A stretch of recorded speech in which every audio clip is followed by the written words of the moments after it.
هو ده الإسدال بتاعنا اللي أنا قلت لكم إن أنا هفصله معاكم، بس أنا هفصله على قطعة مصغرة دلوقتي نشوفها مع بعض. بس حسيت إن الفيديو هيبقى طويل قوي لو نزلت لكم قصة الإسدال ده والخياطة بتاعته مع الفيديو بتاع القص على قماش صغير.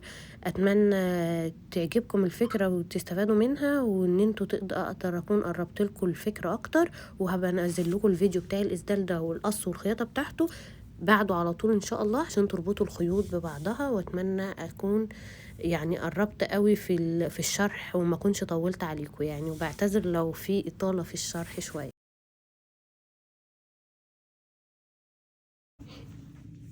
السلام عليكم ورحمة الله وبركاته. ازيكم حبايبي، عاملين ايه؟ يا رب تكونوا بخير. النهاردة انا هفصل معاكم الاسدال ده، الاسدال اللي انتوا شايفيني وانا لابساه ده انا هفصله معاكم. ده قماش فسكوز بيجي من عند اي حد بتاع قماش. طبعا بنحاول ان احنا نستغلى شوية في خامته لانه بيبقى فيه منه خامات واسعار كتير، فبنحاول ان احنا نجيب منه اسعار عالية شوية عشان خاطر ان هو ما يكشش معانا قوي ويعيش معانا فترة طويلة. وبصراحة هو الخامات يعني الخامة العالية منه بتعيش فترة طويلة وكويسة جدا. النهاردة ليه هعمل الفيديو القصير ده في وسط الفيديو بتاع التفصيل والقص بتاع ده؟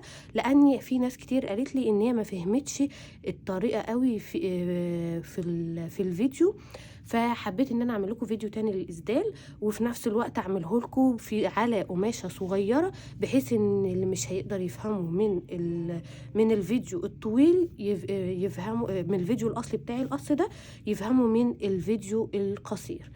انا جبت قماش صغير، قطعة قماش يعني، عشان انفذ لكم عليها تبقى مشابهة لنفس قصة الإسدال، بس من على قطعة أصغر شوية. وهنزل لكم الفيديو بتاع الإسدال كامل برضو معاها، بحيث ان انتوا تشوفوه هنا وتشوفوه هنا وتبتدوا تقارنوا وتربطوا الخيوط ببعضها.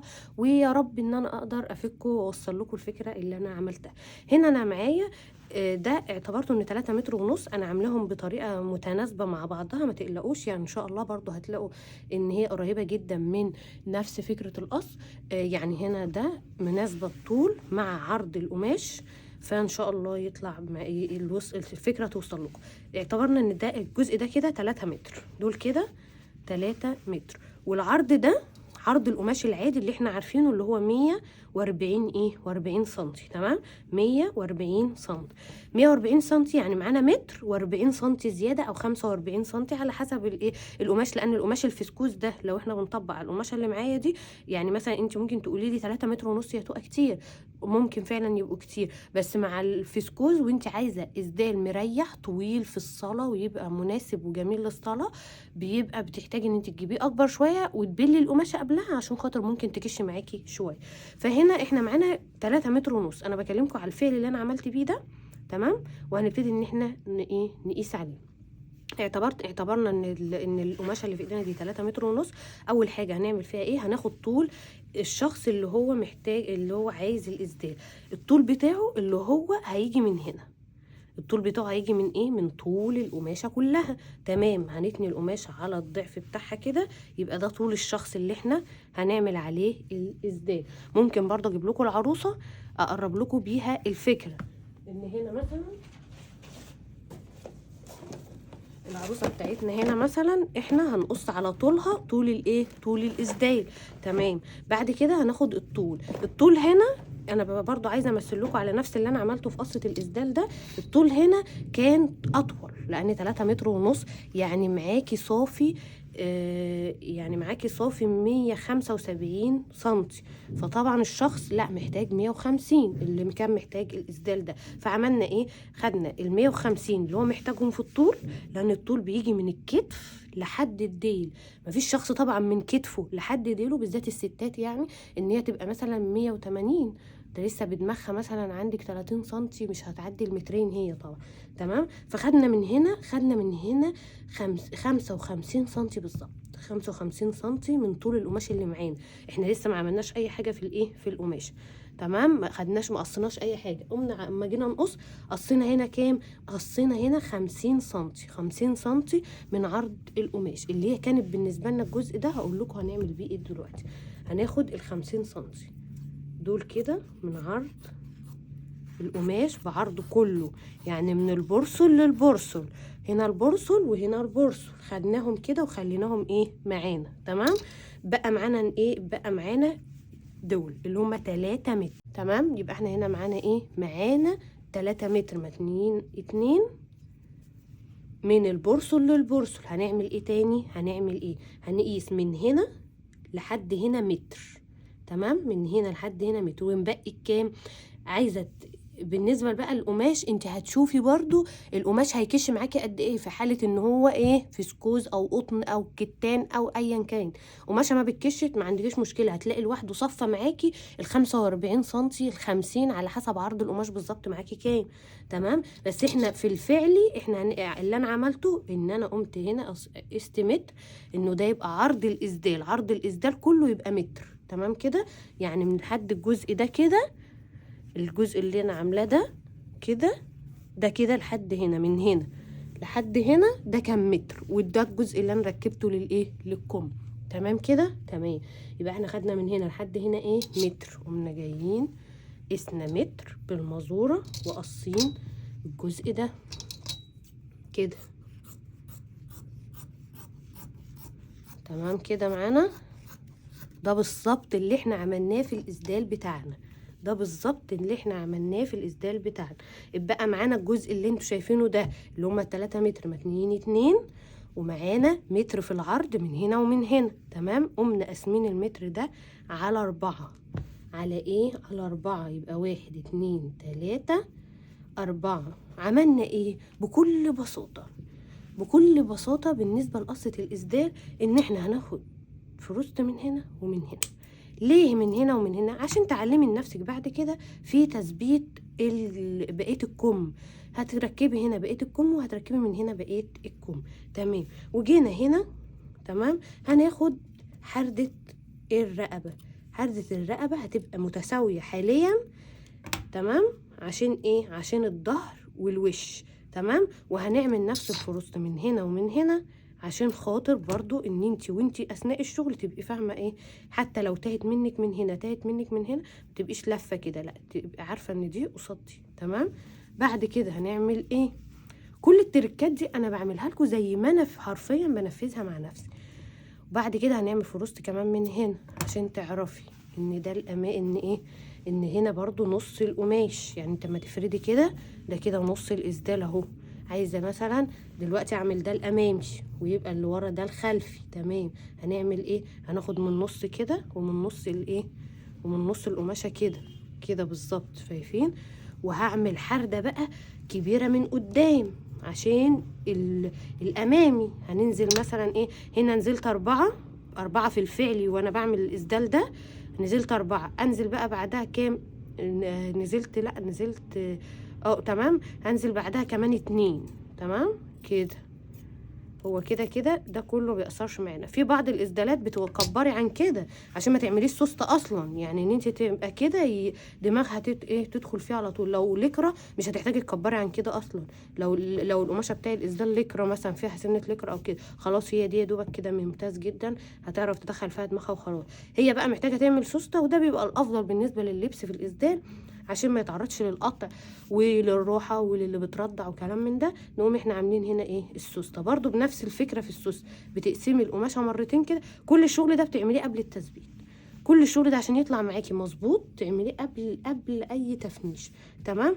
كل ده تقومي عامله ايه، قصه السوسته. انت مثلا سوسته 20 سم، هتقصي مثلا كده، ونعمل السبعه بتاعت السوسته دي بقى تبقى التفنيش على المكنه كده، هو كده وكده. تمام. ويبقى معانا هنا كده الجزء الايه، انا بفرد لكم عشان تشوفوا الموضوع بالتفصيل اهو. يبقى ده كده، ودي السبعه اهي. هنركب السوسته ونقفل ونعمل، وبعد كده زي ما احنا متفقين ان احنا طبعا هنا بنقفل ونرجع نعمل الطرح. تمام كده. ده كده معانا الجزء الاساسي اللي هو بتاع الاسدال. تمام. تمام.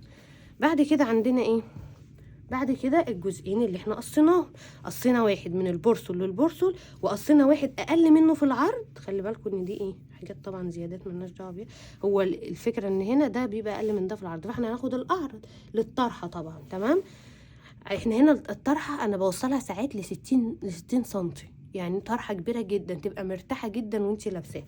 تمام. عندي طرحه هنا دي صافي كده 140، وبرجع ازود لها هنا زياده، ومزود لها من هنا زياده، هنا زياده بسيطه مثلا للفه الطرحه اللي هي البدايه، وللنهايه بعمل واحده كبيره بكشكشه بكل حاجه زي ما احنا هنشوف دلوقتي. عملنا ايه بقى؟ هنقوم جايين هنا نشوف الاول احنا عايزين هنا بقينا هنا في الجزء ده بقينا الجزئين للطرحه اللي احنا قلنا عليهم، وبقينا الكمين صح كده من الحته دي. الحته دي اللي هتخلص لنا بقى بقيه التفنيشه دي. ازاي بقى؟ ان احنا هنا هنعمل بقيه الكم، نقص لبقيه الكم، نركن الطرحه دلوقتي ونبتدي ان احنا نقص لبقيه الكم. الحته اللي باقيه معانا دي اعتبريها 35 سم زي ما بقيت معايا في الاسدال ده، 35 سم، يعني انا هاخد بعرضها على طول، بعرض دي كده هعمل الايه؟ هعمل الكم اللي هو 40 سم ماشي، اللي هو يبقى 20 امامي و20 خلفي. تمام. يبقى الكم معاكي مصفي 20 و20. تمام. ونفس الموضوع هنا، الكم هنا بيبقى واسع زي ما انتوا شايفين كده، يعني يبقى ايدك مريحه فيه خالص ان هو يبقى واسع كده. انت عايزه لو تشمري عشان تتوضي تشمريه بكل سهوله، فاهميني؟ يبقى كده بالطريقه دي. تمام. يبقى كده معانا الكم يبقى ايه؟ هنقيس هنا 40 وكمان 40 للايه؟ للناحيه التانيه. تمام. يبقى قسنا مثلا 40 و40 ونقوم قصينهم،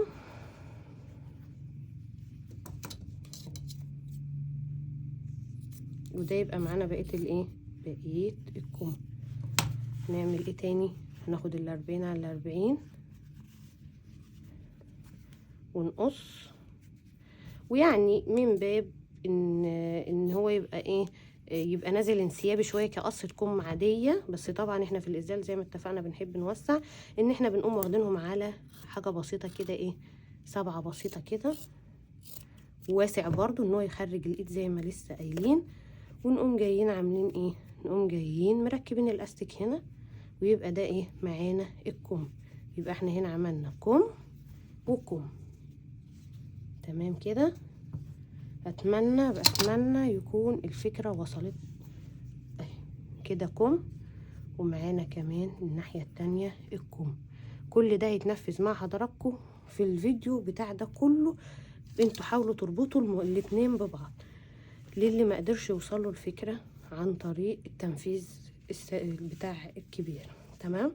بعد كده بنعمل ايه؟ بعد كده باخد وصله صغيره اللي هي تبقى بدايه بتطول معايا الطرحه. يعني هي الطرحه هنا 140، لا ازود لها كمان حته 30 مع حته 50. الطرحه توصل معايا ل2 مترين. ايه المشكله؟ اكتر من 2 مترين احلى. في ناس ما بتحبهاش كده، انا معاكم، بس انا نفذتها في الاسدال ده كده. تمام. بعد كده باخد عرض الطرحه. عرض الطرحه بقى باخد الجزء ده بيبقى صغير شويه، لو الحته دي قد دي باخدها منه، مش قدها بديها ايه؟ بديله حته عامه، حته بتبقى صغيره، ما بدلوش حته كبيره، فاهماني؟ لان انا ببدا من عند السوست هنا اركبه، ببقى اخلي دي هي اللي البدايه، يعني كده، فاهميني؟ كده يعني دي اللي تبقى الايه؟ البدايه بتاعته كده، يعني تبقى حته صغننه كده. الحته بقى العريضه اخليها لدي. ليه بقى؟ لان ما بعملهاش على نفس الطول، لا انا بعملها بايه؟ بكشكشه. انا بنفذ اللي انا نفذتهم معاكم في الايه؟ في الاسدال ده بالظبط. تمام كده. ويبقى معانا كده الطرحه بالشكل ده كده كده كده. والطرحه دي كده ايه؟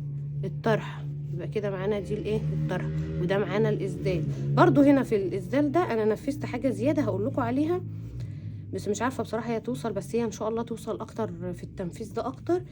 هقولها لكم هنا. برضو خدنا الحته اللي اتبقت دي، كانت حته رفيعه كده ماشي، عملنا منها ايه؟ عملنا منها هنا جزء مقلوب كده بالشكل، مقلوب على نضيف زي ده كده، مقلوب على نضيف كده. تمام. بالاستيك. الحته دي بتحتاجيها انت ممكن قدام كمان اكتر من دلوقتي كده. وببتدي ان انا ايه؟ اعملها بالاستيك وتبقى ايه؟ مكشكشه زي دي كده. ونفس الموضوع ايه هنا. تمام. ده اللي انا عملته بالحته اللي كانت باقيه دي. تمام. وهتشوفوها هنا معانا في الفيديو. بتمنى تكون الفكره وصلتكم في قصه الاسدال. يبقى ده معانا الاسدال اهو، ومعانا الكمام بتاعته اهي، ومعانا الطرحه زي ما انتم شايفين، والزيادات اللي احنا حاطينها لها. تمام. كده كده كده، وبتبتدي ان احنا نركبها من هنا. وكملوا بقى معايا الفيديو في تفصيل ده.